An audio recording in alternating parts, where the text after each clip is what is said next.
faço parte da coordenação do grupo. E eu resolvi dar... Deixa eu botar aqui. Sim? E eu resolvi dar uma palestra. Eu vou ser bem sincero, acho que depois talvez o Arthur vai reclamar comigo. Mas em geral, quando a gente não consegue uma pessoa para dar uma palestra aqui, aí eu faço às vezes, né? Tipo, eu puxo uma palestra do meu saco mágico, aí a gente faz alguma coisa que é para ter a reunião. E como eu não sabia bem o que falar, mas eu me lembrei de uma discussão que eu tive com... Discussão, assim, eu não tive, né? Mas eu comentei uma coisa a respeito, mas era uma discussão que estava tendo com o Franzé, que alguns de vocês devem lembrar da palestra que ele fez contra o modernismo, em que ele estava... A discussão girava em torno dessa questão, né? Tipo, se um católico pode se dizer capitalista, ou como é que é todo esse negócio. E tocou-se vamos dizer assim, nas declarações dos bispos e do Papa Francisco e dessas coisas assim. E eu comentei lá, não, o meu único problema é com a linguagem ambígua utilizada pelo clero hoje em dia, né? Que às vezes não é tão ambíguo, né? Mas a maioria das vezes é bastante ambíguo. Aí sei que a discussão, o Franzé saiu nessa hora, né? Ele não queria mais discutir, e aí ele disse, não, depois eu falo contigo. Acabou que a gente não continuou a nossa conversa, mas eu pensei assim, poxa, seria uma coisa interessante a se investigar, que é justamente a questão de o quanto a linguagem que a gente usa influencia na maneira como a gente pensa e também, principalmente, obviamente, que essa é a função primeira da linguagem, que é comunicação, como as pessoas entendem o que a gente fala. Aí, como não tem exatamente um material muito extenso a respeito desse assunto específico, eu peguei certos trechos de 2 aulas do curso de filosofia do professor Olavo, em que ele tece comentários a respeito do arcabouço, do material, das ferramentas que você precisa para ter exercer filosofia. Eu sei que a maioria das pessoas aqui talvez não tenha vocação para ter um livro de filosofia e tudo mais, mas eu acho que os comentários são pertinentes porque eles não dizem respeito só à questão tipo, não, isso aqui é só para filósofos. Eles dizem respeito a uma coisa muito mais básica, que é a questão de você, do que é de fato você falar uma coisa que é verdadeira e que aquilo ali as pessoas entendam do jeito que você está falando. E também qual é a influência da linguagem dentro da vamos dizer assim, em cima da maneira como você constrói o seu conhecimento. Então, ele começa basicamente dando certos preliminares que são necessários para se poder ter Aí, só um parênteses aqui, eu trouxe um tripé, o Anderson. Enfim, como é? Sim, o que se precisa para poder ser um bom filósofo? A primeira coisa que ele fala é que o conhecimento, certo? Ele não é construído em cima de verdades universais que nós podemos enunciar. Na realidade, verdades universais que nós podemos enunciar muitas vezes não representam conhecimento. Na maioria das vezes representam mais regras morais, que embora traduzam uma coisa que seja verdade, já é uma espécie de, por exemplo, no caso dos 10 mandamentos, é uma revelação divina. Não foram os homens que, raciocinando, chegaram aos 10 mandamentos. Deus foi lá e disse para eles. E a gente aceita aquilo ali. Mas só que a gente pode dizer que isso é um conhecimento da gente, os 10 mandamentos? Muito difícil. Porque o conhecimento verdadeiro, ele implica numa coisa chamada testemunho. O exemplo que ele dá, por exemplo, se nós presenciamos um crime, né? Tá assim, no meio da rua, escuro, aí chega um cara, mata outro e só tem você de testemunho. O sujeito que morreu, ele não pode dizer que é a verdade porque, obviamente, né, ele está morto. O cara que o homicida supõe-se que ele também não vá se entregar. Então, também o conhecimento do fato do que aconteceu ali não vai sair dele. Qual é a única pessoa que realmente conhece o que se passou? Você. Você foi uma testemunha solitária de um fato que é verdadeiro, que não depende de você, não é subjetivo, não foi uma coisa que você quis que acontecesse, ou mesmo que você quisesse que não acontecesse, ela ia acontecer de qualquer jeito, porque não depende de você, era a ação de outra pessoa. Então, onde é que está o conhecimento? Está nesse testemunho. Um testemunho verídico e honesto dessa pessoa. E se você for olhar, mesmo o conhecimento tido como universalmente verificável, que o exemplo mais perfeito é a ciência moderna, ainda assim depende de testemunhos individuais. Porque como é? O sujeito vai lá, faz um experimento, aí o experimento diz uma certa coisa para ele. Certo? Então ele vai, escreve o artigo e ele dá naquele artigo, ele diz, olha, eu fiz assim, assim, assado, deu isso, isso aqui, significa isso.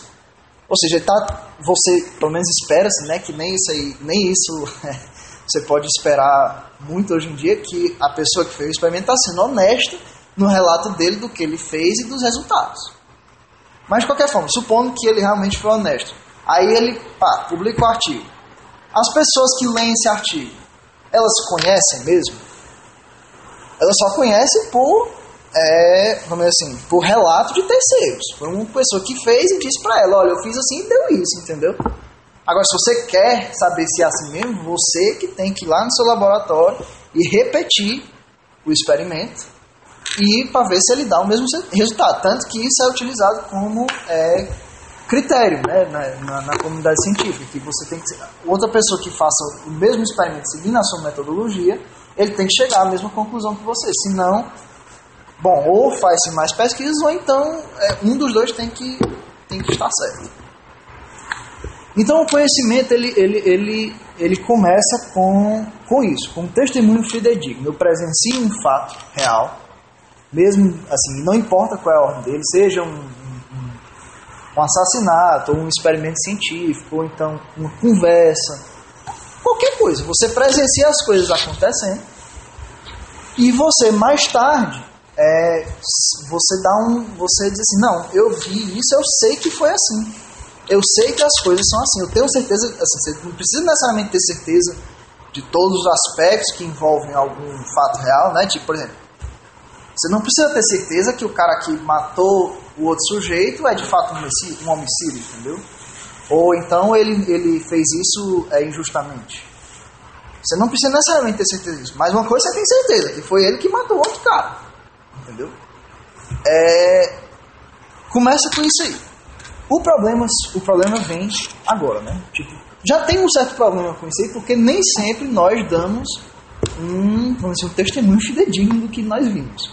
Isso não significa que nós percebemos as coisas erradas, né? Que nós fazemos por um motivo ou outro, que aí pode envolver a nossa desonestidade, ou mesmo auto-engano de nós mesmos. Isso é muito comum, se você for ver casos clínicos em psicologia, de pessoas que se auto-enganam, elas mentem para si mesmas e elas realmente acreditam na mentira que elas se inventaram. E assim, mas isso aí já é um desenvolvimento posterior. A pessoa presenciou aquele fato, aí na hora que ela foi dar o testemunho, ela distorceu. Mas suponhamos que a pessoa dá um testemunho fidedigno para si mesma. Aí começa um problema. Como é que ela diz isso para si? Porque para coisas corriqueiras, né, tipo, você viu o cara matar o outro, uma coisa não, corriqueira que eu digo assim, né? O homicídio, embora não seja uma coisa assim que a gente vê comumente, é uma experiência que está assim, no banco de dados da humanidade já há muito tempo, entendeu? Então qualquer pessoa em qualquer cultura sabe o que é um homicídio. É muito difícil, mesmo que ela nunca tenha visto um homicídio pessoalmente, ela já ouviu falar, ela sabe o que acontece, né? Enfim, não é uma coisa rara, não é uma coisa como, por exemplo, um sujeito que, sei lá, digamos um cara da Europa na Idade Média, nunca viu um índio na vida. Digamos que ele um dia, sei lá, os vikings disse que eles chegaram nas Américas ainda no século XIII, século XII por aí. Primeira vez que eles viram um índio. como é que eles iriam expressar isso? Como é que eles vão transmitir isso para as outras pessoas? Claro que eles podem dizer, não, existem pessoas nessa outra terra que nós encontramos e tal, mas eles não têm palavras para poder descrever, necessariamente, esse negócio de encontrar outras pessoas que têm uma cultura tão diversa daquela que eles costumeiramente encontravam na Europa, hábitos diferentes, maneiras de se vestir diferentes, tudo diferente. E você pode ir para coisas ainda mais raras, né? Assim, como, por exemplo, sei lá, pessoas que vêm, aqui é um exemplo mais hilário, né? Mas assim, pessoas que vêm OVNIs, essas coisas assim. Tem muita gente, isso é sério, tem muita gente que, por exemplo, eu tenho um amigo que ele é psicólogo, ele acha que os OVNIs são como se fosse a nova experiência do sobrenatural pra gente. Que, por exemplo, antigamente as pessoas viam fantasmas, demônios, essas coisas assim. Agora o que é mágico, o que está fora do nosso alcance, fora do nosso conhecimento, são os OVNIs, que tipo, todo mundo vê, mas ninguém nunca conversou, os caras não chegam aqui para tomar um café com a gente, entendeu? Assim, não é uma coisa que é uma coisa desconhecida, né? Que tem muita especulação, muita coisa em cima. Então já começa com isso, tá? Tem o próprio fato de você ter experiências que você não é capaz bem de pôr em palavras. Ou mesmo com coisas mais corriqueiras, como seus próprios sentimentos. Às vezes nós passamos por coisas na nossa vida que nós temos uma mistura de uma reação àquilo ali, que é uma mistura de sentimentos, uma mistura de pensamentos, que nós não saberíamos bem pôr em palavras. Eu testei isso, é uma coisa muito comum, porque eu pelo menos passo por isso muitas vezes. Tipo, você não sabe dizer, você não tem assim, você não consegue explicar aquilo ali.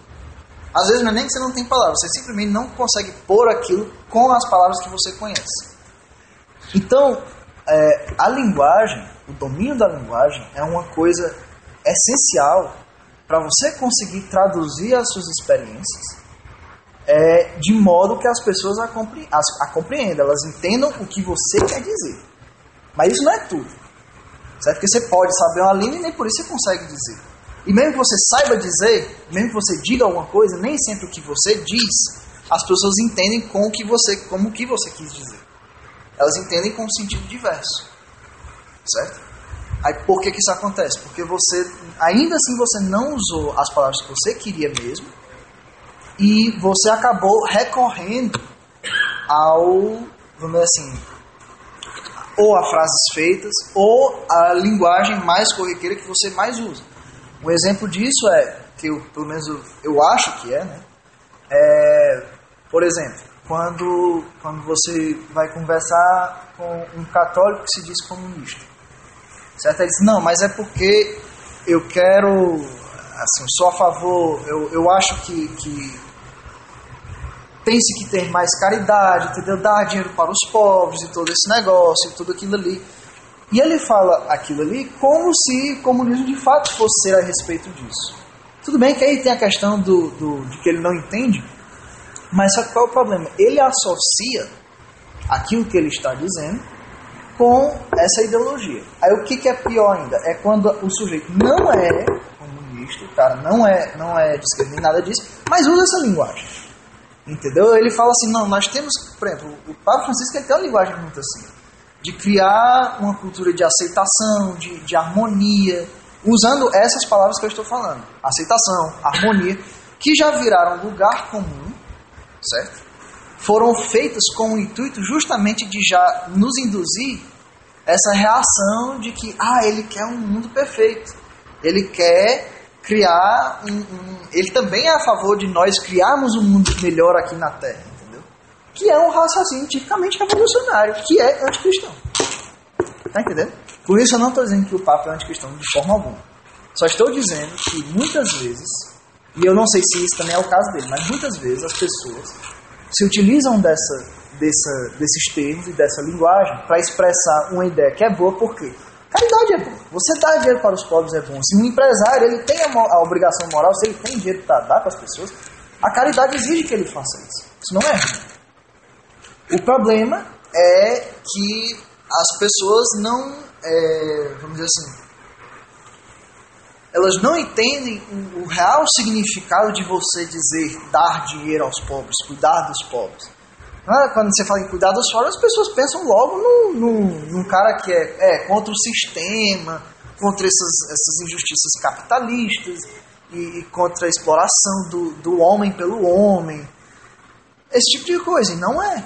O motivo pelo qual a pessoa deve ir atrás de cuidar dos pobres, que a maioria pelo menos eu espero que a maioria dos cristãos faça isso, é por caridade cristã. Que isso é o certo. Então você tem esse problema em vários níveis. Primeiro, você ser capaz de expressar uma experiência que você tem, ou um pensamento que você tem. Segundo, não só você ser capaz, mas você usar as palavras corretas para aquilo ali. E ainda tinha uma terceira coisa, eu acho. Que eu acho que eu vou ver aqui mais tarde. Mas vamos ficar com essas duas por enquanto, que acho que fica... pronto, tem o passo, né, de você ser testemunha fidedigna, né, você testemunhar aquilo ali, contar a verdade sobre aquilo ali, poder, além de ser uma testemunha fidedigna, conseguir expressar aquilo ali em palavras, expressar para você mesmo.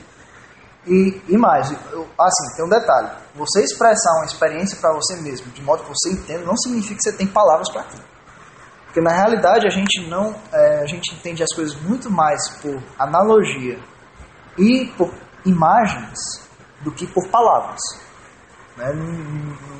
Só porque eu consegui, eu acho que vocês devem também ter passado por isso, vocês entenderam uma coisa que vocês estavam estudando e querendo entender, mas ainda assim você não consegue explicar isso para outra pessoa, mas você entende, entendeu? Você sabe que você entende, você sabe que você entendeu, mas você não consegue dizer isso para outra pessoa, ou seja, você não tem você não consegue frasear aquilo ali, mas só que para você já deu conta, entendeu? Então, primeira coisa que se tem que fazer é se adestrar a ser uma testemunha fidedigna. Porque, senão, o que acontece? Se você não é capaz de utilizar a linguagem dessa forma como eu estou dizendo, isso significa que a linguagem, ela, pelo contrário, ela vai tomar conta de você. Aí, vou me explicar agora. Porque na passagem desse negócio de você, eu testemunhei um fato, eu adquiri esse conhecimento, e na passagem disso aí, para você, mesmo para você expressar isso para você mesmo, tem muitas coisas que influem nisso. Porque você não é uma pessoa isolada, você vive dentro de uma cultura. Então, por exemplo, um espanhol do século XV, XIV, ou, por exemplo, um espanhol na Idade Média em que os muçulmanos ainda dominavam ali, se o cara fosse cristão, como é que vocês imaginam que deve ser a experiência dele de ver um muçulmano? No geral, é inimigo, é uma pessoa que ele não deve ter relações, é uma pessoa que, pelo contrário, ele deve afastar da sociedade dele. E às vezes, isso, você pode ter certeza que um espanhol médio, nessa época, pensava isso, mesmo que ele nunca tivesse visto um muçulmano na vida. Certo? Então, de onde é que ele tirou isso aí? De onde é que ele tirou que sei lá, todo muçulmano merece morrer, ou que todo muçulmano tem que ser expulso mesmo da Península Ibérica? É a cultura dele, é o meio que ele vive. Tá? Então, eu não estou fazendo aqui nenhum julgamento se isso é bom ou mal, entendeu? Tipo, no caso dele pode até ser justo, né? Por causa das invasões, mas nem sempre era. Às vezes isso até isso ia de encontro por razões diversas, isso acabava refletindo nos próprios judeus, por exemplo, que moravam na Espanha e eram expulsos de lá porque eram vistos como os assassinos de Cristo e tudo mais. Mas, ou seja, tudo isso aí é a cultura que já está influenciando a maneira como ele registra para ele mesmo a experiência dele. Que a experiência, no caso, é, sei lá, conhecer um judeu ou conhecer um muçulmano. A cultura está influenciando. Então, a cultura que você vive, ela já lhe dá, certo? Ela já de antemão lhe dá meios de você expressar as coisas. Em geral, isso não é ruim, porque a nossa cultura ela não tem a intenção ativa de foder com a gente, né? Assim, de lascar com a gente. Ela geralmente expressa as coisas como elas são, em geral. Não se tem muitos problemas com isso. Mas às vezes não. Às vezes esse não é um caso. E na hora que você, quando chega nesse ponto, entre escolher uma imagem cultural, uma imagem que já está no seu meio, e uma imagem que você mesmo possa construir, a imagem do seu meio vai sempre ganhar. Por quê? Porque é uma coisa que é como se fosse você aqui falando uma coisa e tá toda a sua sociedade, todo o seu meio imediato falando a mesma coisa de novo, e passa por cima. Não tem como. É por isso que nós tendemos a pensar exatamente como as pessoas do nosso meio. Entendeu? Isso não é antinatural nem nada, mas é uma coisa que tem que se levar em consideração, que tem que se ter presente, especialmente se for uma pessoa como um bispo, como um padre, como um papa, como um presidente, como um rei. Eles têm que ter isso presente. Tem que ser capaz de distinguir o que é vamos dizer assim, o que é a experiência, a expressão dele, a voz dele, por assim dizer, e o que é a voz do meio em que ele está vivendo. Então você tem esse primeiro impasse. E a própria linguagem já é um aporte cultural. A linguagem não é uma coisa que você escolhe, que você inventa. Você nasce, por exemplo, eu nasci aqui em Fortaleza, eu nasci dentro de uma sociedade que as pessoas falam português. Não foi eu que inventei a língua portuguesa. O português já estava aí para usar. E eu que tento me virar com as palavras que ela me dá. Entendeu? É por isso que até assim, pessoas que aprendem outras línguas são capazes de, às vezes, expressar coisas que antes elas não conseguiam. Porque, às vezes, nas outras línguas tem palavras, tem assim, expressões idiomáticas que traduzem uma coisa que na língua nativa delas não tem. Mas, de qualquer forma, o seu universo linguístico está restrito àquilo. Entendeu? Você só tem aquelas palavras ali para trabalhar e para se expressar. E se você... E todas as línguas, elas têm um caráter próprio, uma personalidade, por assim dizer. Elas têm uma maneira própria de se comunicar. Elas têm uma maneira que é típica delas de expressar certas coisas, de expressar a maioria das coisas. Se você souber inglês, você percebe claramente que a maneira como o inglês se presta a falar coisas não é como o português. O português é muito diferente. Isso é uma das razões porque talvez, por exemplo, poesias na língua inglesa são muito mais bonitas, elas são mais sonoras, porque a língua inglesa ela tem uma estrutura que favorece isso aí, enquanto que a prosa no português se sai muito melhor do que no inglês. Embora você possa ter poesia boa em português. Mas enfim, a própria língua é um elemento cultural. E se você não domina ela, se você não é capaz de fazer com que ela diga o que você quer que ela diga, então você vai apelar, que ele fala aqui, vai apelar para as frases feitas, os chavões, para as expressões do seu meio, esse tipo de coisa assim. Por exemplo, uma coisa que já virou chavão: lularápio, coxinha, esquerdopata. Todas essas coisas são chavões, entendeu? E tem a sua finalidade, entendeu? Mas elas são palavras muito toscas, entendeu? Bandidinho, né? São palavras toscas, são coisas assim, de piada, foram feitas para isso, né? Tipo, foram criadas com o tipo de chacota. Mas você vai dizer que isso serve para você explicar a situação política num país, entendeu? Não serve, porque elas são muito redutivas, elas servem para designar estereótipos, construções mentais nossas.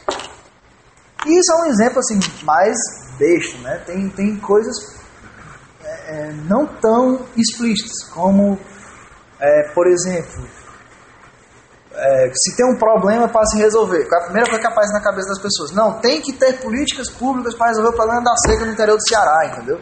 Pronto, essa frase todinha aí, eu poderia substituir Ceará por São Paulo e seca por, não sei, não, seca, né? Deixar seca, né? Que eles estavam faltando água mesmo.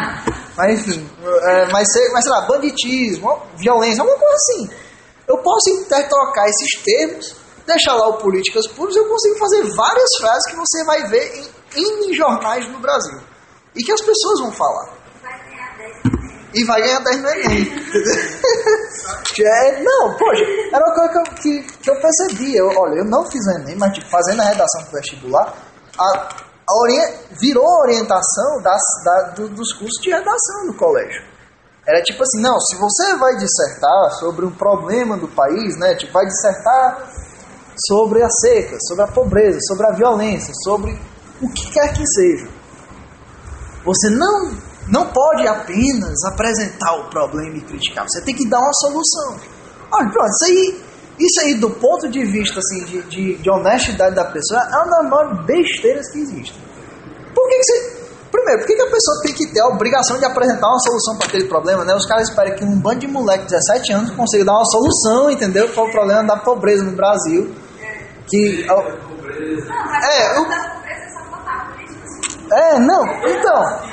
a própria formulação do problema já é uma coisa assim, meio bizarra. O problema da...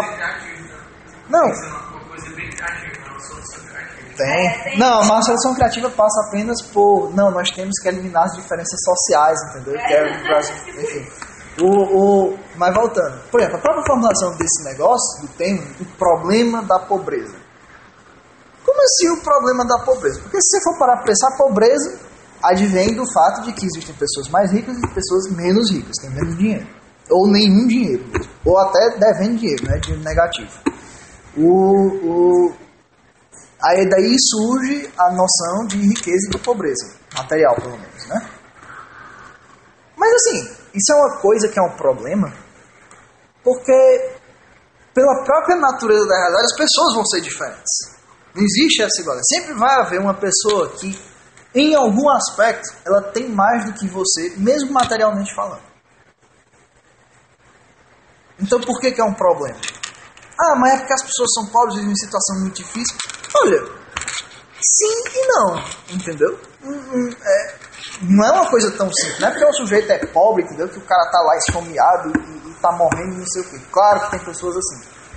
Mas tem pessoas que vivem uma vida de pobreza, mesmo em famílias, e vivem bem, entendeu? Eles vivem uma pobreza material, mas eles são capazes de se integrar dentro daquele meio. Com isso eu não estou querendo justificar que, tipo, pobre vai sempre existir, não nos importemos com isso, entendeu?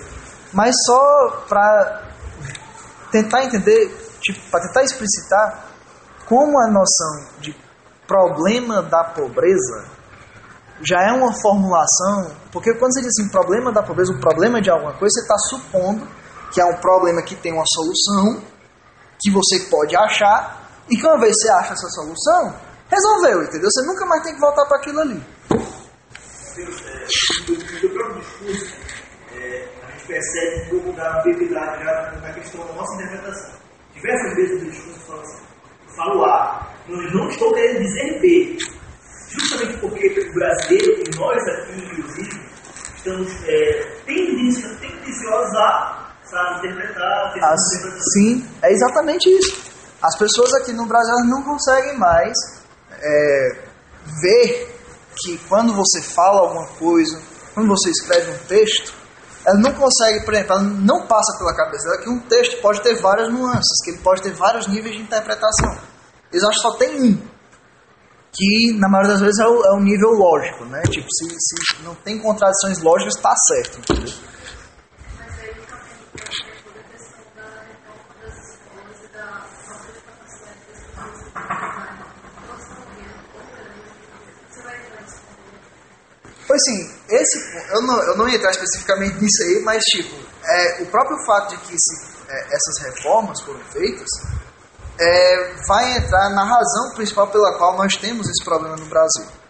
E, assim, no mundo como um todo isso existe, mas no Brasil é particularmente grave.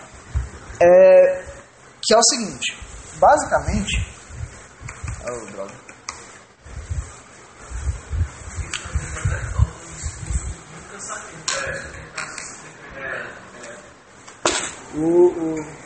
Enfim, como é? Sim, a razão pela qual... Pronto, o Olavo ele vai aqui na aula, ele vai falando disso aí ele chega no cerne da questão. Então, se a gente precisa dessa capacidade, a gente precisa aprender a se expressar, a falar o que a gente quer e as pessoas entenderem o que a gente diz por sua vez. Porque tudo bem que a pessoa entender o que você está dizendo já é uma coisa secundária, né? Tipo, aí já não é tanto uma coisa que você possa influenciar, né? Porque aí depende dela. Mas assim, você dizer o que você quer dizer, você falar com as palavras que você quer dizer, se você tem que adquirir um domínio da língua, certo? Se você tem que ter esse arcabouço, de onde é que ele vem?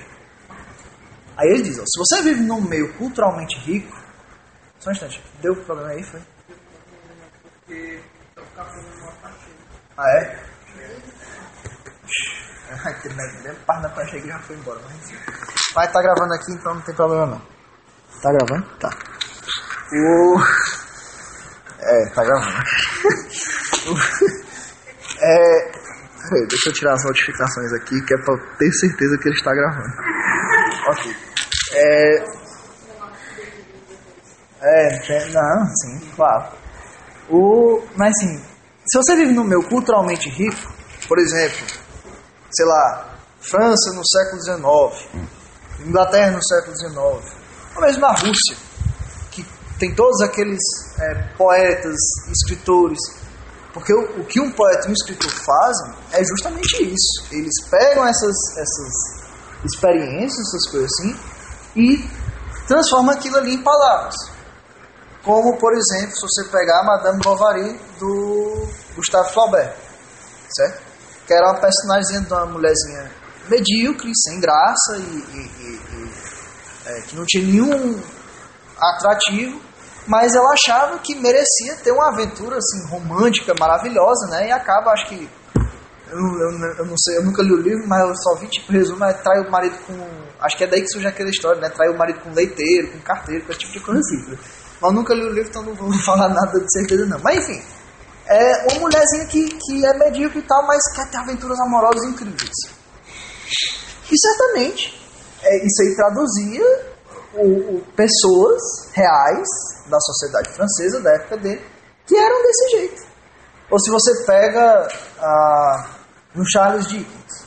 Charles Dickens, ele pega e coloca lá certos personagens da sociedade inglesa vitoriana, que é clássico, entendeu? O cara é um puritano clássico, é tipo assim, não, é muito feio que uma mulher, é um absurdo que uma mulher tenha certos comportamentos, porque a mulher tem que fazer isso, não sei o que, tem toda uma visão de como deve ser, e o homem não pode ser um Zé Mané qualquer que fica andando por aí, ele tem que ter um emprego, dinheiro, uma casa, não sei o que, para ser um homem respeitável. Esse aí era o negócio do inglês, era ser um homem respeitável, né? Um homem inglês respeitável, que é o burguesinho, que não incomoda ninguém, que não insulta ninguém, que tem a vidinha dele na casa dele e ninguém se mexe na vida dele, né?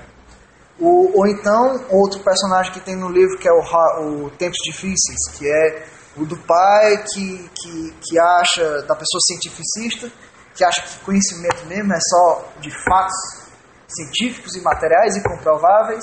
Aí ele força os filhos dele não estudam literatura, não leem livros, não leem poesia, nada disso, porque essas coisas apenas confundem a mente. Ele não diz nada que preste. A única coisa que preste mesmo é aprender matemática, geografia, mineralogia, química, física, entendeu?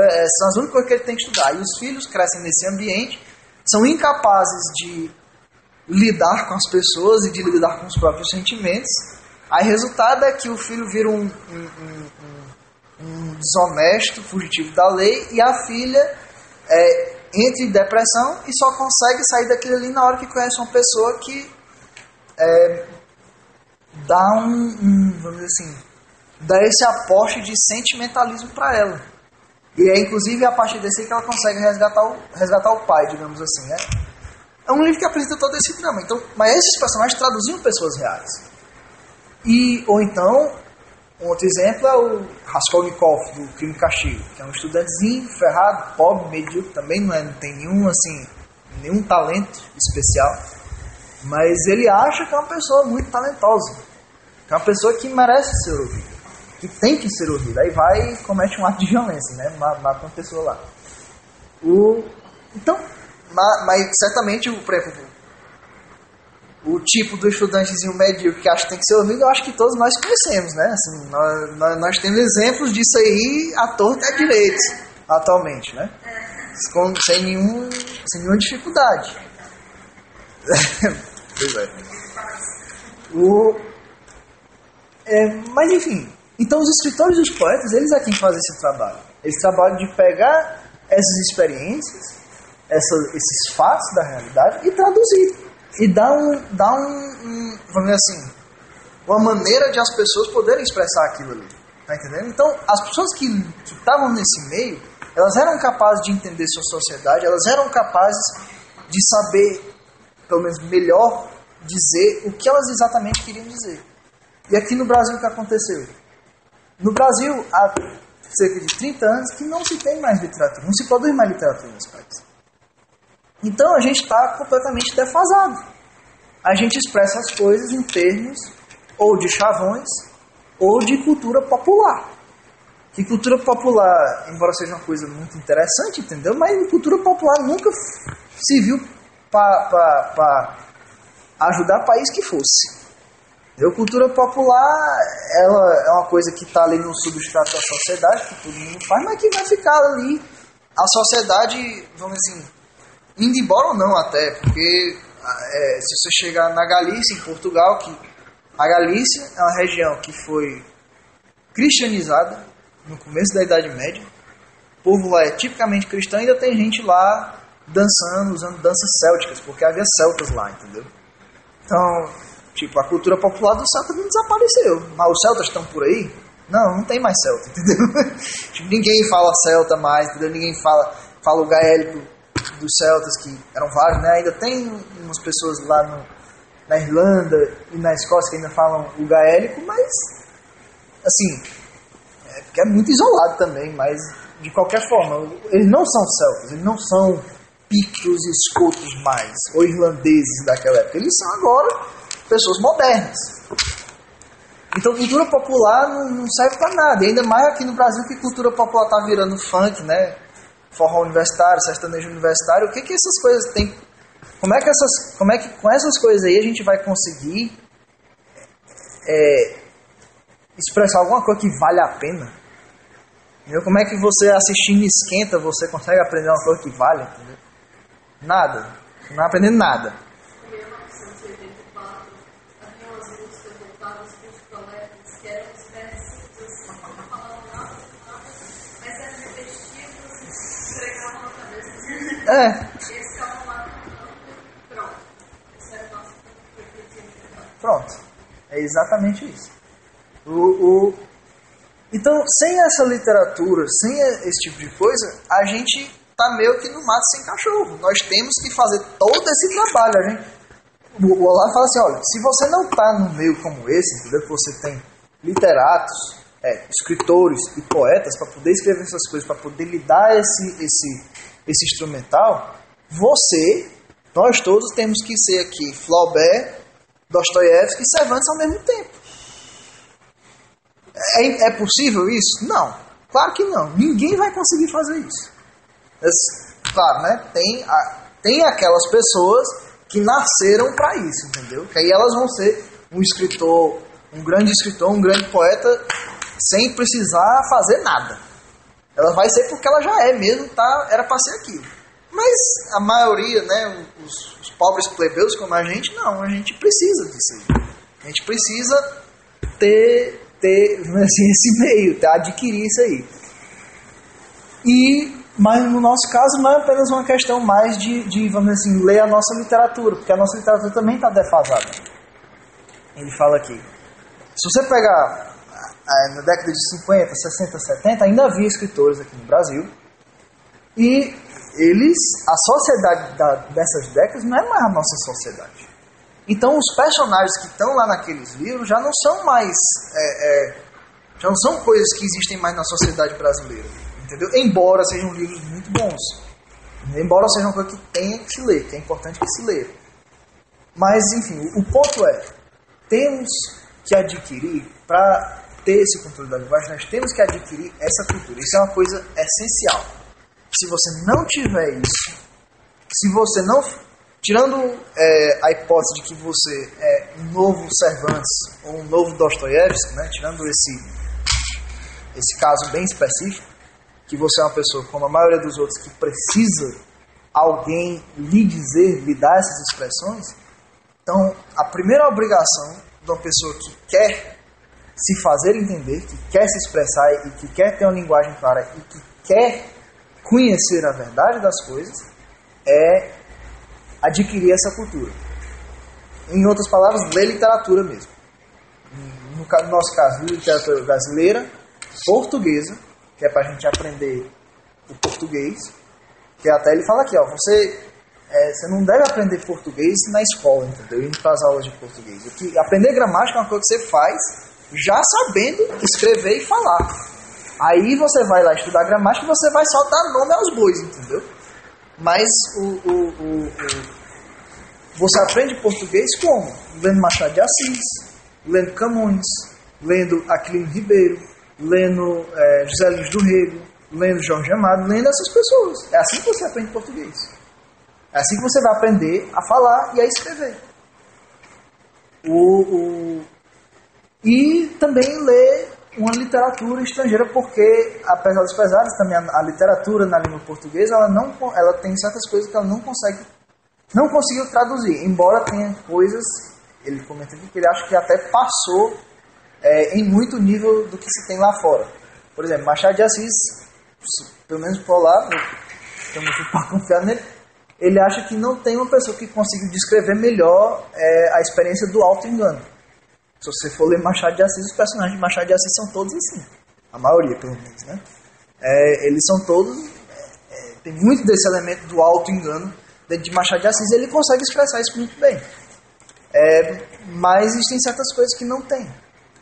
E que você só vai achar na literatura estrangeira. E que se você for ler, de preferência, se você for ler numa língua original, lê de uma língua que seja próxima do português, como espanhol, francês, italiano, alguma coisa assim. E pegar um autor e ler ele todo. Porque isso aí, ou pelo menos as obras principais dele, porque isso aí vai lhe dar esse instrumental. E eu falo assim, por testemunho próprio mesmo, que depois que eu comecei a ler literatura, tentar ler poesia, esse tipo de coisa, de fato, muitas coisas que antes eu não conseguia perceber direito, nem expressar, passaram a ser transparentes para mim, porque esses livros, essa cultura, me deu, ela me deu literalmente assim, palavras para poder dizer aquilo. Por exemplo, se você ler Camões, eu não vi até hoje assim, um poeta que conseguisse passar a ideia tão bem a experiência assim, de um amor frustrado.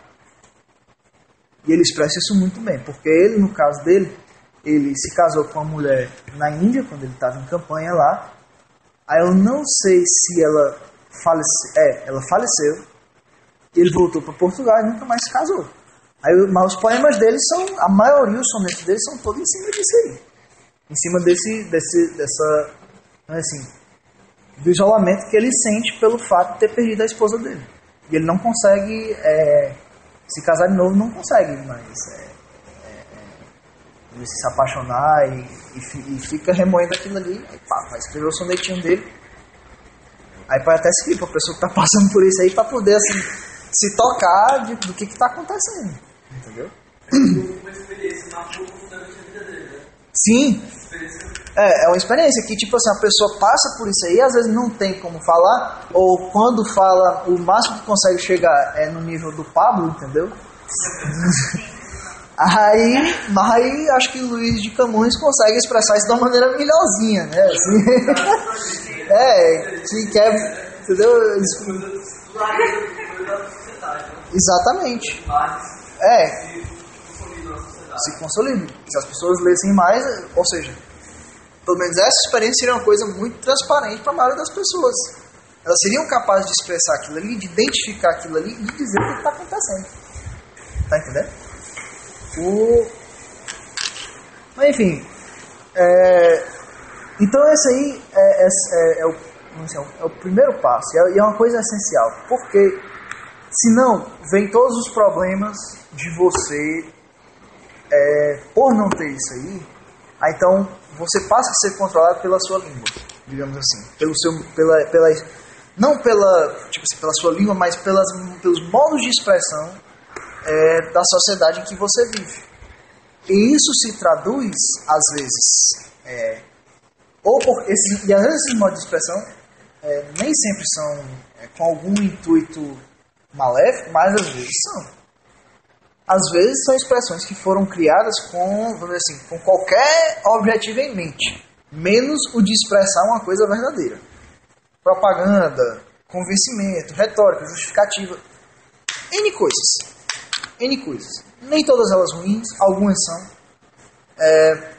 mas elas não têm essa finalidade de dizer a verdade, necessariamente. Apenas se a verdade coincidir com o que ela quer, entendeu? Mas, por exemplo, em quesito de propaganda, é muito fácil identificar. Políticas públicas é um exemplo, bem corriqueiro. Uma sociedade para a construção de um Brasil melhor, entendeu? É outro.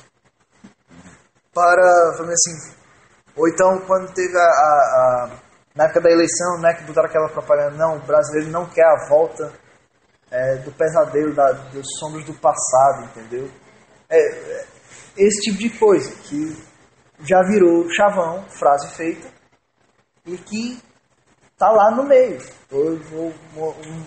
Um local, um ponto de amostragem muito bom é o Facebook, né?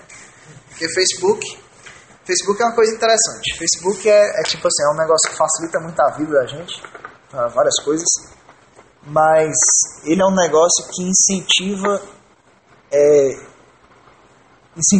várias tendências extremamente maléficas no ser humano. O primeiro deles, a maledicência. O segundo, o egoísmo. E a outra é o senso de exacerbação do próprio ego, né? Tipo, eu sou muito importante, as pessoas querem saber o que eu estou pensando, entendeu? Aí tem lá, né, inclusive, o que você está pensando? Como eu posso pensar, né? Tipo, as pessoas dão like, comentam o like, entendeu? Incentiva isso. E aí, por exemplo, aí surgem os personagens, né? O tiozão Caps Lock, que é aquele cara, né, pra lá dos seus 40 anos, que aí quando vai botar uma postagem no Facebook, ele não sabe apertar no Caps Lock do teclado, aí escreve tudo em maiúsculo lá. Aí usa os termos, né? Esses esquerdopatas e o larato, não sei o que, intervenção já, alguma coisa assim. E tipo, eu não tô aqui fazendo um julgamento a respeito das opiniões políticas dele, até porque eu concordo em parte, né? Mas assim, é um negócio assim, tosco, assim. Como é? E o problema é que, assim, se fosse só no nível, assim, de uma pessoa, dentro da sociedade, tudo bem, mas os nossos políticos são assim. Entendeu? Nosso debate político é ridículo. E é daí que a gente tem a impressão de que quando a gente escuta um político, a gente está ouvindo a mesma coisa, só que dita com outras palavras. Ou então está ouvindo palavras que não querem dizer nada. E por quê? Porque elas de fato não querem dizer nada. Você chega no nosso debate nacional, a primeira coisa que se exige dos políticos é que eles tenham um plano detalhado de como administrar o país. Se você parar para pensar bem, isso é uma coisa tão sem sentido de você exigir de uma pessoa, certo? Do administrador. Porque um país vai ter N problemas que tem as mais diversas causas, e algumas das quais, ou a maior parte das quais, um sujeito em 4 anos, ou mesmo 8, jamais iria conseguir resolver. Não ia ter nada que ele pudesse fazer. Tá entendendo? Por exemplo, o que um presidente pode fazer em 4 ou 8 anos para poder resolver o problema do brasileiro ser tão, corrupto, entendeu? Na política? Nada. Nada, absolutamente nada. Entendeu? Tipo, zero. Ele pode resolver um problema mais imediato. Por exemplo, ele pode tomar medidas que aliviem a situação da segurança. Entendeu? Ele pode tomar medidas que aliviem a situação econômica, né? Facilite as pessoas conseguirem emprego, facilite as pessoas conseguirem dinheiro, facilite as pessoas sobreviverem. Ele pode fazer isso. Ou ele pode mesmo se concentrar num problema e resolver aquilo ali, mas todo o resto ele ser literalmente um incompetente. Mas assim, não vai ter uma pessoa jamais que vai conseguir fazer isso. Não tem. É impossível. Mas, no entanto, é a primeira coisa que a gente vai atrás. Qual é o projeto dele para a educação? Qual é o projeto dele para a saúde? Qual é o projeto dele para a segurança? Qual é o projeto dele para a moradia? Qual é o projeto dele para emprego? Projeto de sociedade, isso é uma verdade, só dá... Não dá certo. Os últimos experimentos, assim, a maioria dos experimentos no século XX com história de projeto de sociedade, só deu errado. Tá aí comunismo, social-democracia e qual era o outro? Mas, enfim, principal. Comunismo, social-democracia, essas coisas assim. Ou então darwinismo social, imperialismo, todo esse tipo de coisa. Eram ideias, né, que as pessoas pensam assim, não, a sociedade tem que ser desse jeito, né? Não, na sociedade comunista todo mundo é igual, tem que ser igual, os bens têm que ser compartilhados e não sei o que, toda aquela coisa bonita. Aí vai, tenta fazer isso e mata 20 milhões de pessoas.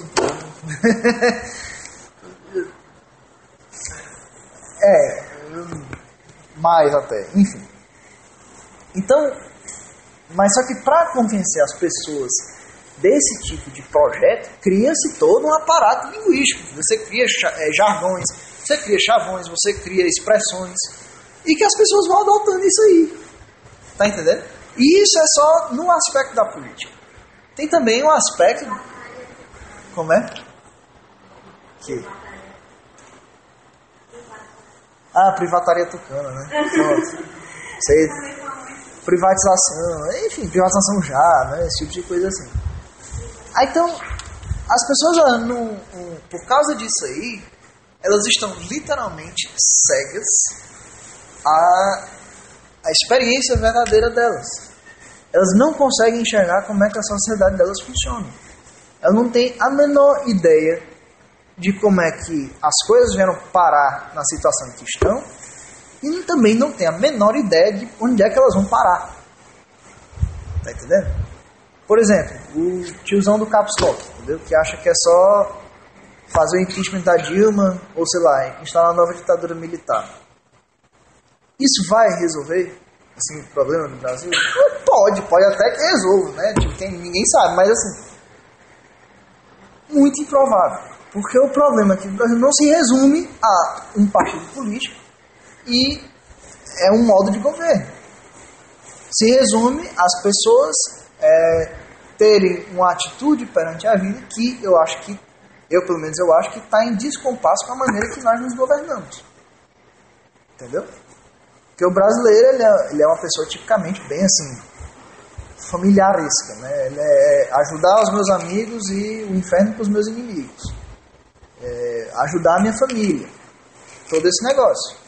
Só que a gente vive dentro de um sistema republicano, ou supostamente republicano, em que essas coisas não tem muita vez, entendeu? Que quem deve estar administrando as coisas, quem você deve ajudar não são os seus familiares ou amigos, são as pessoas competentes.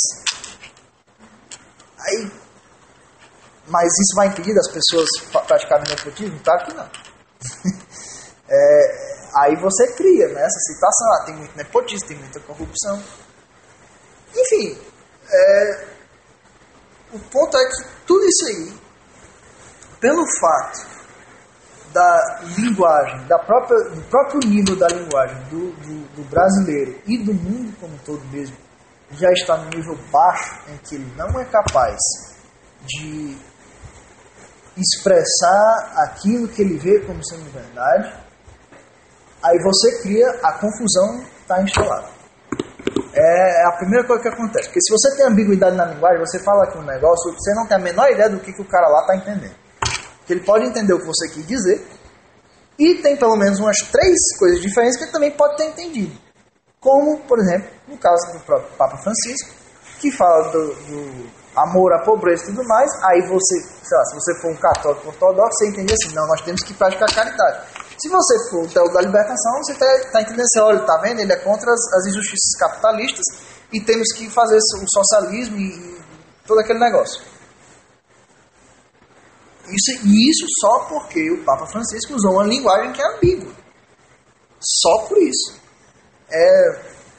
Ou seja, ele não disse o que ele queria dizer. Ele disse um negócio, que o intento dele era um, mas só que a maneira como ele falou diz outras coisas. Porque as palavras não dizem o que você quer dizer, elas dizem o que elas querem dizer, entendeu?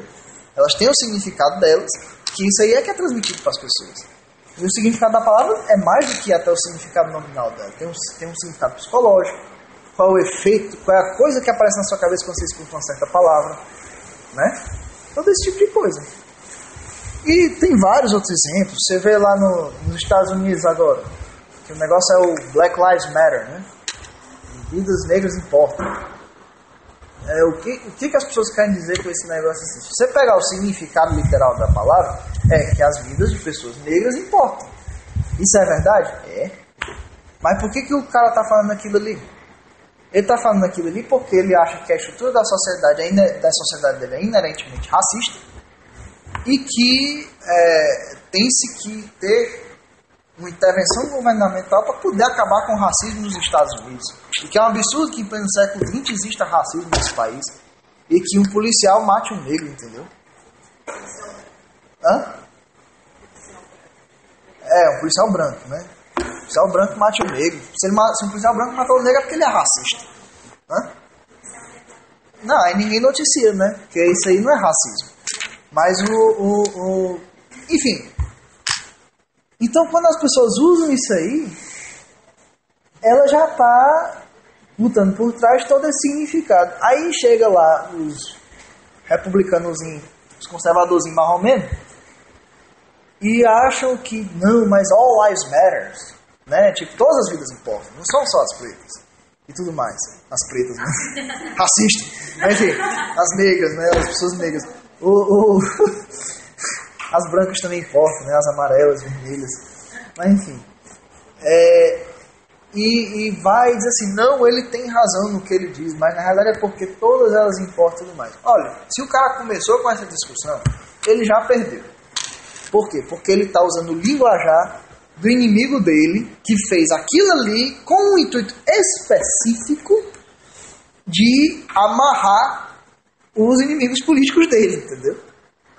Isso não é uma coisa assim, não é uma coisa assim, teoria conspiratória. É daí que vem todo o negócio do politicamente correto.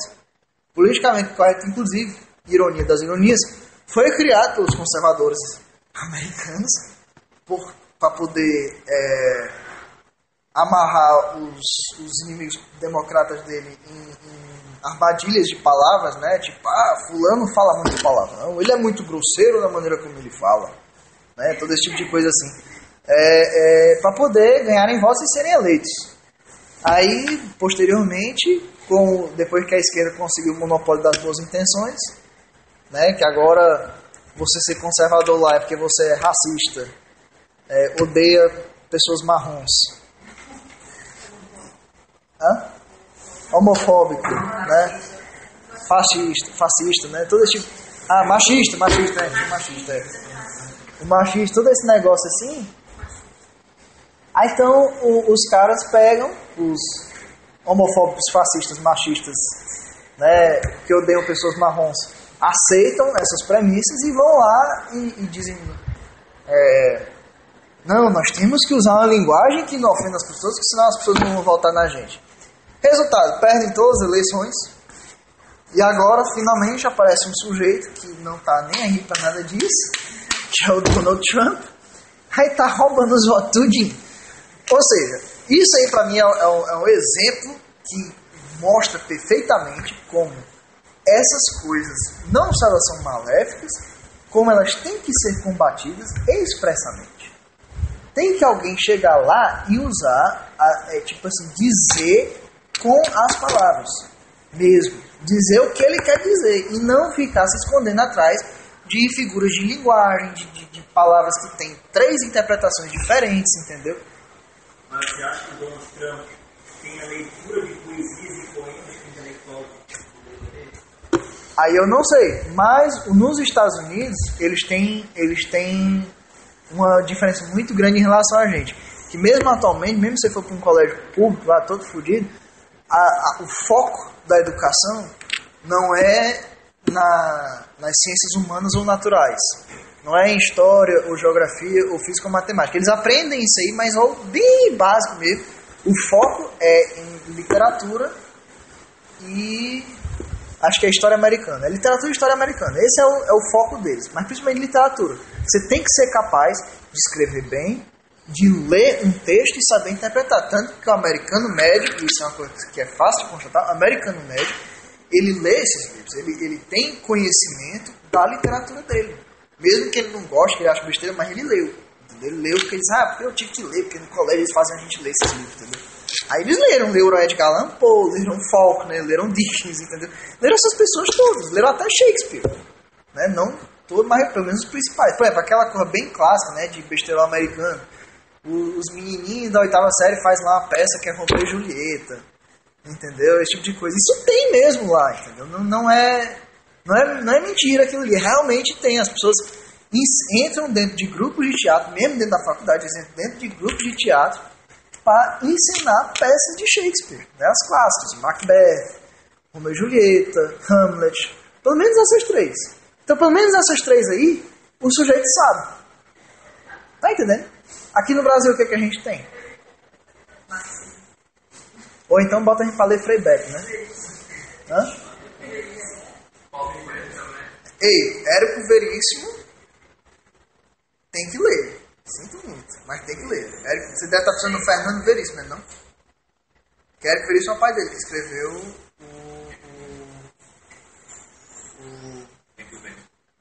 Tempo e o Vento. Sim. Deve estar pensando no Fernando Veríssimo, que é o que faz os livrinhos de piada, né? Não? Érico Veríssimo mesmo. Não sabe nada não, mano. Mas enfim, o ponto é que, tipo assim, eles têm acesso à literatura deles e nós não temos, entendeu? Nós lemos Frei Beto, entendeu? Alucinados são de tudo. Eu me lembro quando eu li esse livro lá, que é propaganda comunista, assim, tipo de cabo a rabo, olhando em retrospecto, entendeu? Ou a gente vai ler, não sei, como é? Moreninha. Ou Leonardo Boff, às vezes, né? Leonardo Boff acho que escreveu algum conto, alguma coisa assim. Chauí. Convite à filosofia, cara. Enfim. Pior que eu... Cara,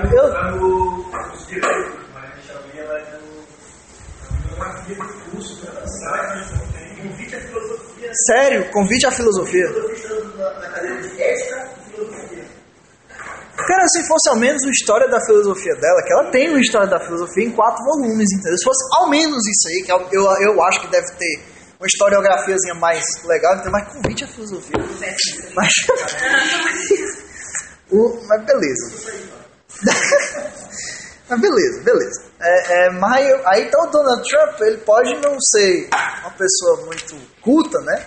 Mas ele certamente passou pelo sistema educacional americano, então ele, ao menos quando ele era criança, ele deve ter lido essas coisas, entendeu? E o meio cultural dele é rico, entendeu?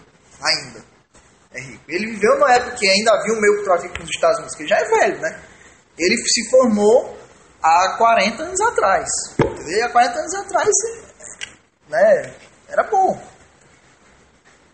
O Marquinhos Bajani não tem isso. A gente já perdeu isso. Então, volta para esse negócio. E é uma coisa muito séria de se adquirir, que é muito necessária.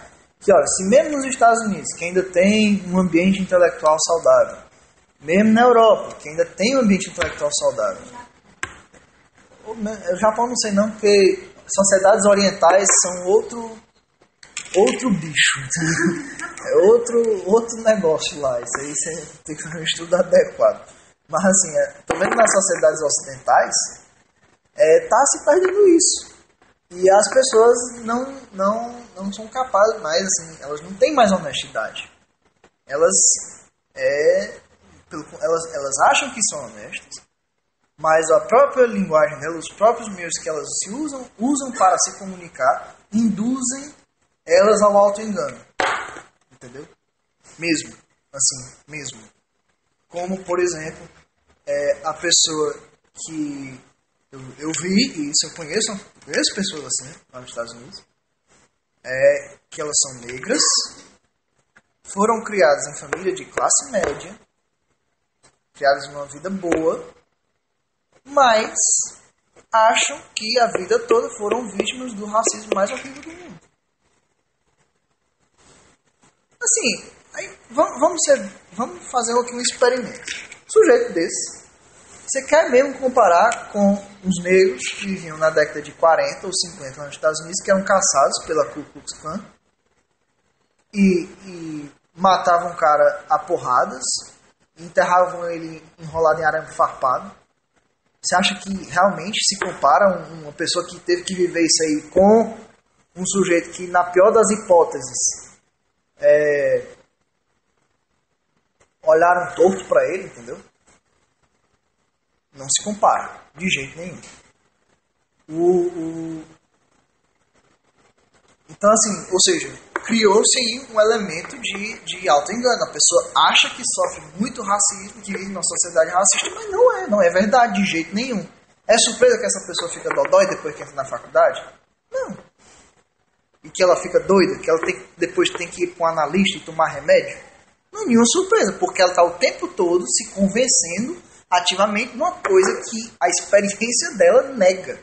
E nega assim patentemente. O outro exemplo é a questão dos sexual assaults lá nos Estados Unidos, especialmente no ambiente universitário, sexual assault, né, do assédio sexual.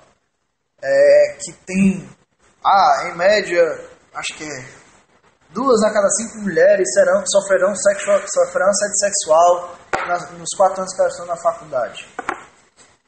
Resultado, tudo na universidade americana, tudo que, assim, minimamente sugira que isso não é verdade, olha, rapaz, a confusão é grande. Eu não tô brincando. É tipo assim, é grande. Pra você ter uma ideia, eu acho que eu já citei esse caso aqui numa palestra passada, não vou citar de novo, que pra mim foi mais emblemático, porque tipo assim, eu fiquei, poxa, isso realmente aconteceu com 2 pessoas de verdade, entendeu? Que eu posso ir na casa delas e conversar com elas, e elas existem. Mas, como foi o caso, o menino e a menina ficaram bêbados, foram pro quarto, fizeram sexo, aí ficaram, né? E eles já se conheciam, eram amigos e tudo mais, e estavam se aproximando muito e tudo mais, aí foram pra uma festa, beberam muito e fizeram sexo. E, no outro dia, assim, nossa, né? Foi besteira e tal, mas ficou por isso. Aí a menina ela fazia, acho que ela fazia, sei lá que curso que ela fazia. Sei que ela tinha uma cadeira lá de Women's Studies, né? Estudos da mulher. Tem essas cadeiras. Tem African American Studies, Asian American Studies, tem essas cadeiras lá. Era lá na Califórnia. Los Angeles. Mas isso não é só na Califórnia, não. Lá é o concurso, entendeu? Mas no Brasil, nos Estados Unidos todo é desse jeito. Lá pras tantas, a professora deu uma aula sobre rape culture, né? Sobre a cultura do estupro. Sobre como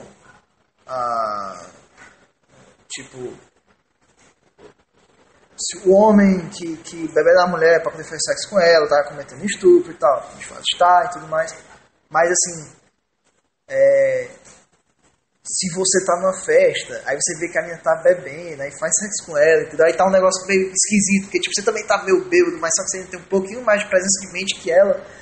Ainda assim vocês vão pra cama, aí isso aí a menina pode te processar por sexual assault, você pode ir preso por causa disso. Mas enfim, eu sei que no caso dessa criatura, a professora falando dessas coisas, a menina aí dizendo assim, não, como as mulheres têm vergonha de dizer, porque a sociedade faz elas ficarem caladas, porque isso é vergonhoso, porque a mulher foi estuprada, ela vai ser rejeitada e não sei o que, e dizem que é mentira, que na realidade ela que estava provocando toda aquela conversa. A professora falou isso, aí a menina foi lá conversar com a professora depois da aula sobre o caso dela, porque ela suspeitou que o caso dela tenha sido sexual assault, tenha sido assédio sexual.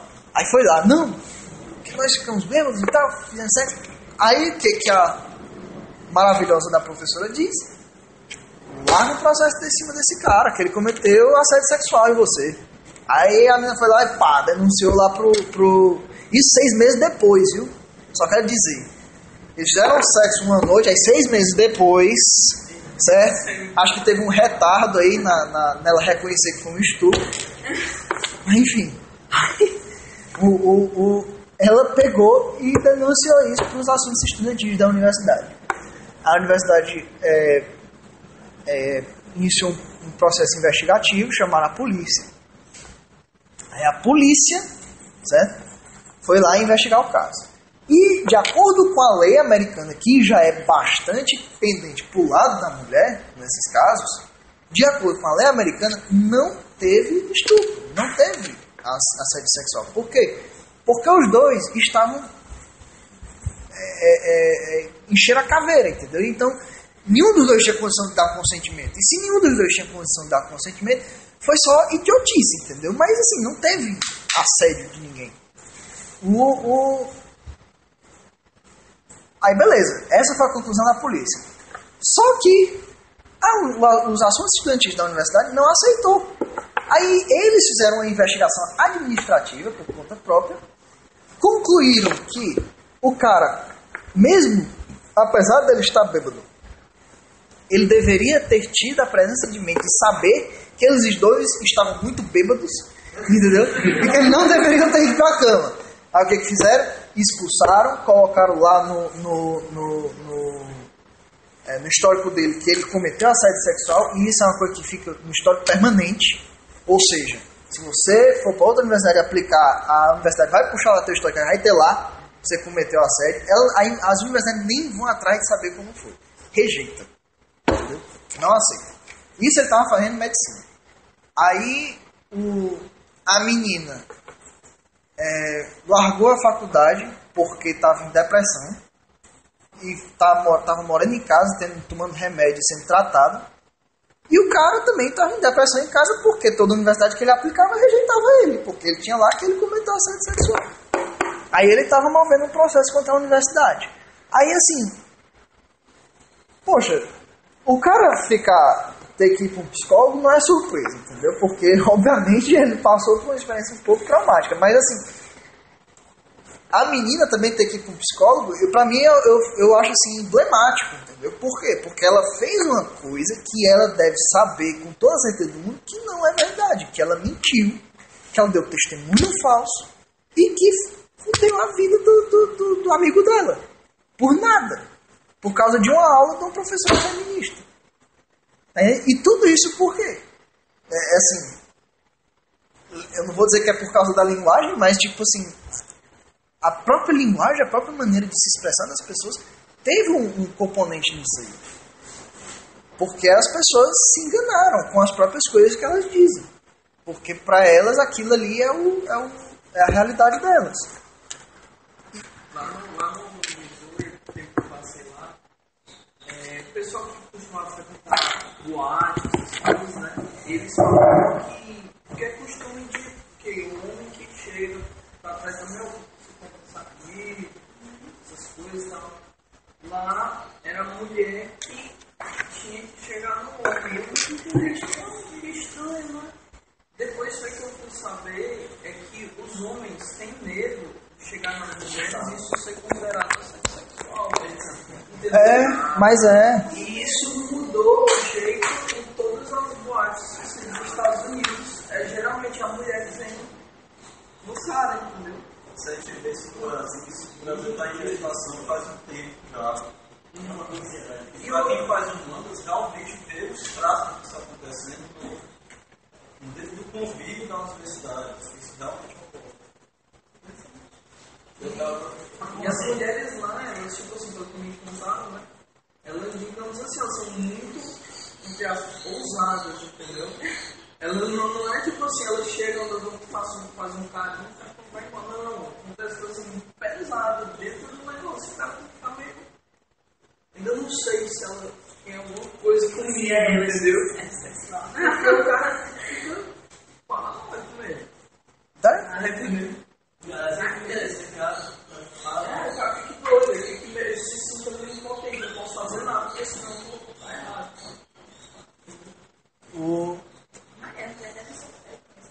Não, todo mundo sofre.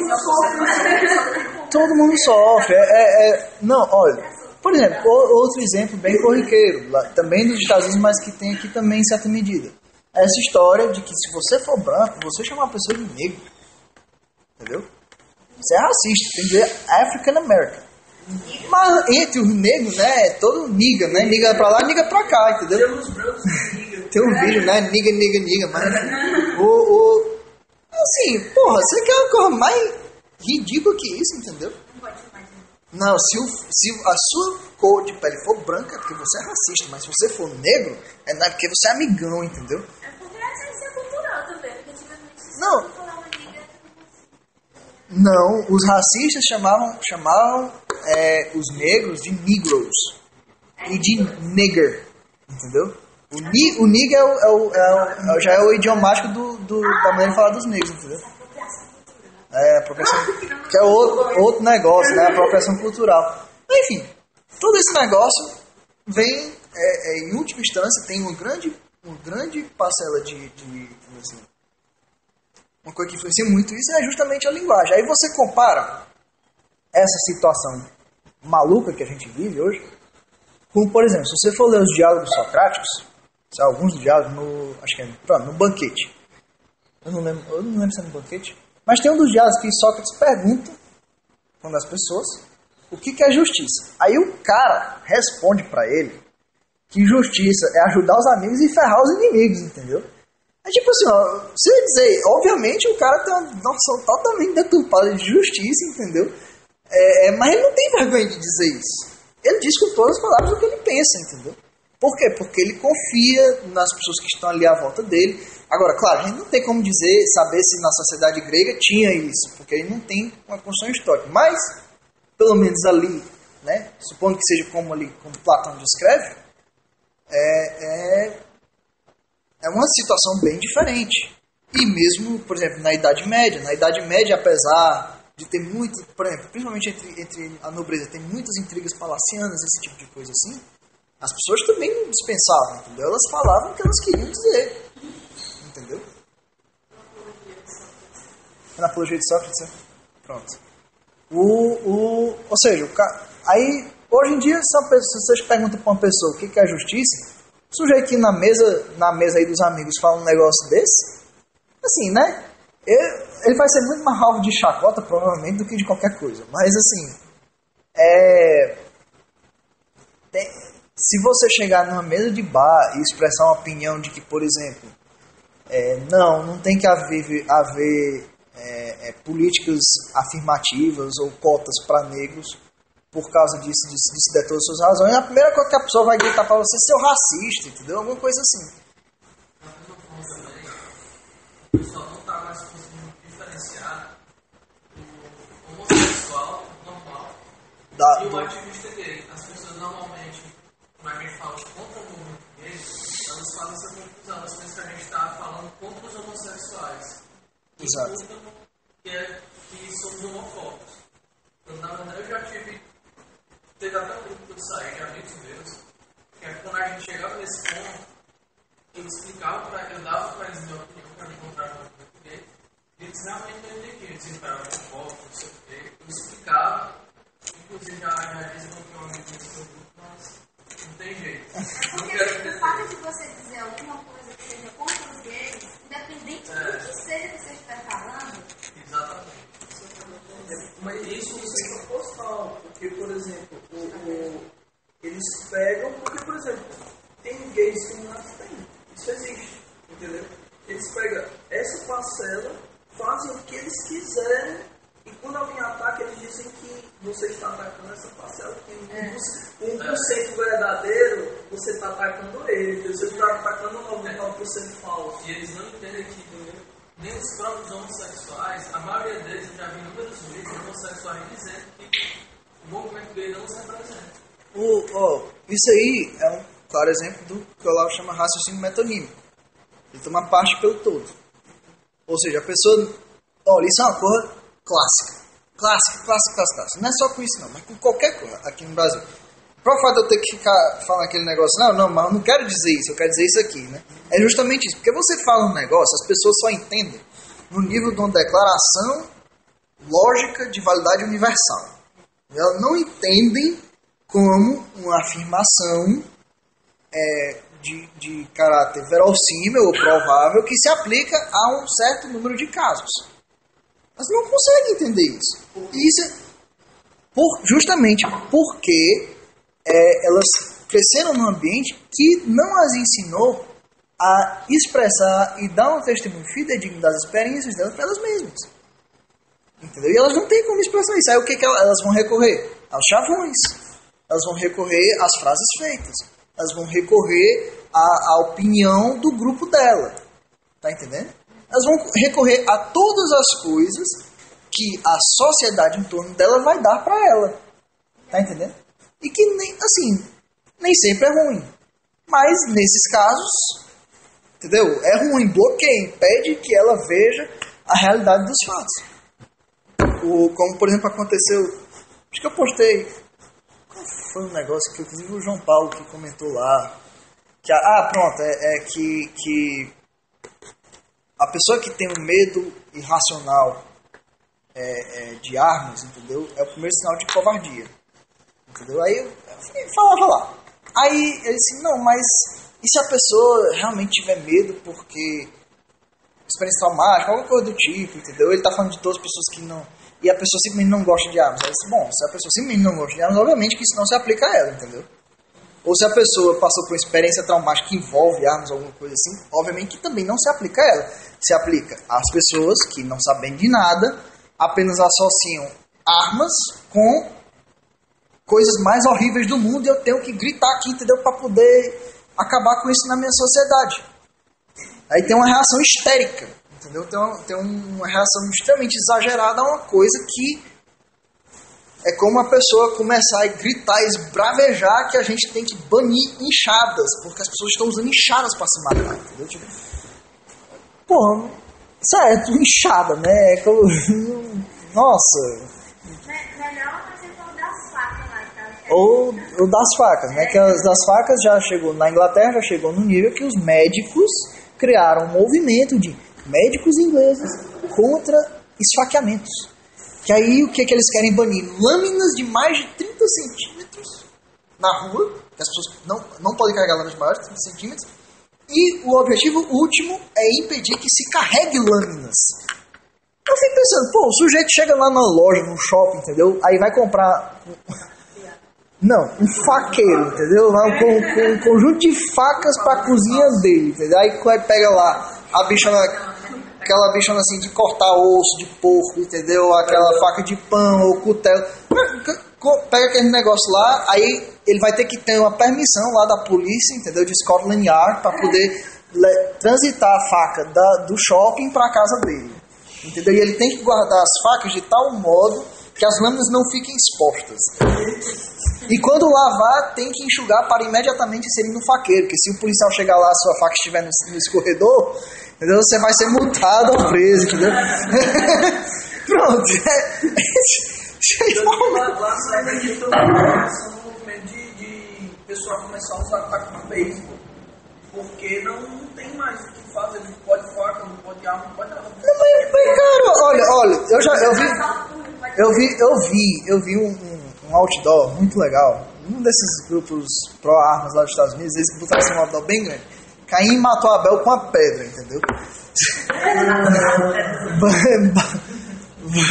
Vamos banear as pedras, né? Aí, tipo, banear armas não vai resolver nada. As pessoas vão se matar de um jeito ou de outro. E sempre foi assim, elas vão usar pedra, vão usar punhos, vão usar o que for. Se a pessoa quer matar alguém, se ela tem o intuito de cometer um homicídio, não é porque ela não teve acesso a uma arma de fogo que ela vai se dissuadir. Entendeu? O que ela vai atrás? Ela vai atrás de outra arma. Mais provável, facas. Aí, se não conseguir uma faca, eu vou atrás de um objeto maciço. Um martelo, uma chave de boca, entendeu? Qualquer coisa. Joguinho detetive, né? Foi o Coronel Mostarda com castiçal, entendeu? Mas aí, também, essa arma, principalmente se esse cara é boa para poder defender dos bandidos, do estuprador, mas principalmente dos legisladores, principalmente. Assim, o resto é secundário, porque ali você tem uma pequena